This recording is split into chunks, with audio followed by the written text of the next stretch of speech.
Alright guys, I'm back with another Assassin's Creed Odyssey build, and today we're going to be trying out something a little bit different. We're going to be building a tanky kind of build, one that can take a lot of damage and still survive. I had this idea suggested to me in my last video by a user called Joker-Dulio. I think I'm pronouncing your name right, I hope I am. But he said to do an insane tank build, one that takes little to almost no damage. So what I've tried to do is create a build just like that. Now this build can take a lot of punishment, however, one of its only downfalls is that if you're playing on the hardest difficulty, like all this gameplay that I'll show you now is all on the hardest difficulty. If you're playing on that kind of difficulty, enemies just become damage sponges, and it takes about 400 hits to kill one enemy. But at least with this build, playing on a difficulty like that, you're pretty much going to be invincible. This build didn't take me as long to put together because I already had the armor set for it, but still, I hope you guys enjoy, and a like and a comment would be appreciated. Now, like we normally do, the build is going to be split into sections. And if you go down into the description, I'll have the timestamps there if you want to skip to a specific section. But this build genuinely is really strong and basically unkillable. But yeah, I hope you guys enjoy. And I'm just going to show you guys now that this is on a hard difficulty with maxed out enemy scaling. And now I'll do a quick rundown of each skill and how it performs. And if you don't want to see that, just skip to this time on the screen now. That'll skip you straight to the weapons and armor section. Anyway, let's get into the build. So we're going to start with all the passive skills. First, we've got the Archery Master. Next, we've got the Gear Master, which is then followed by the Weapons Master. And then after that, we've got the Second Wind for the healing.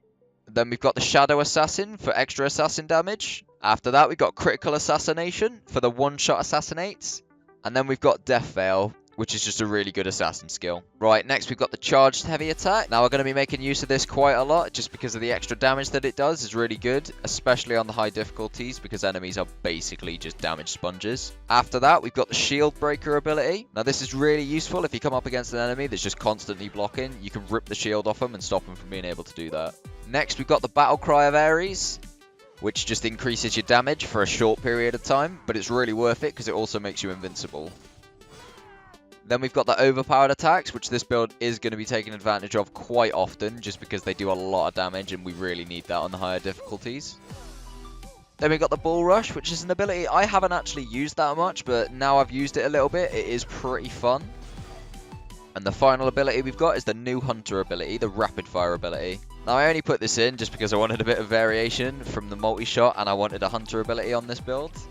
Right, moving on to the mastery skills now. So we've got the damage dealt restored as health. I've got 10 points in this. Then we've got the health restored with overpowered abilities. I've got 5 points in this one. And then we've got the extra damage with warrior abilities, which I've got 5 points in again. Right, now the one that we're really going to need is the chance to ignore half damage. We just need it to get 16% chance to ignore half damage. The perks on our weapons and armor are going to make this chance 100% to ignore half damage. So every hit does half damage to us, which is the reason that we're so overpowered.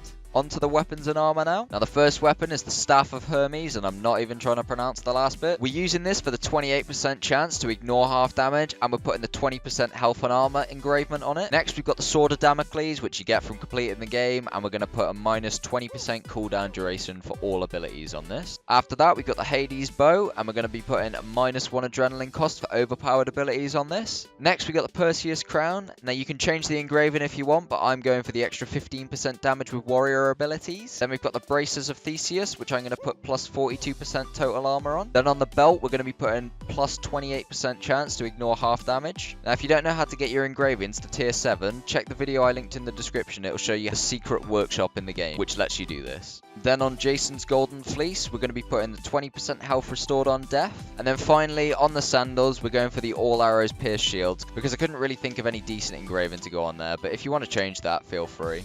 So these are the detailed stats, and I'll scroll down to the bottom where you can see the defensive modifiers. But as you can see, if you look at chance to ignore half damage, we've got 100% chance there, plus all the resistances and the armor bonus that we've got, which basically makes us invincible. I can pretty much guarantee that you're not going to die if you use this build.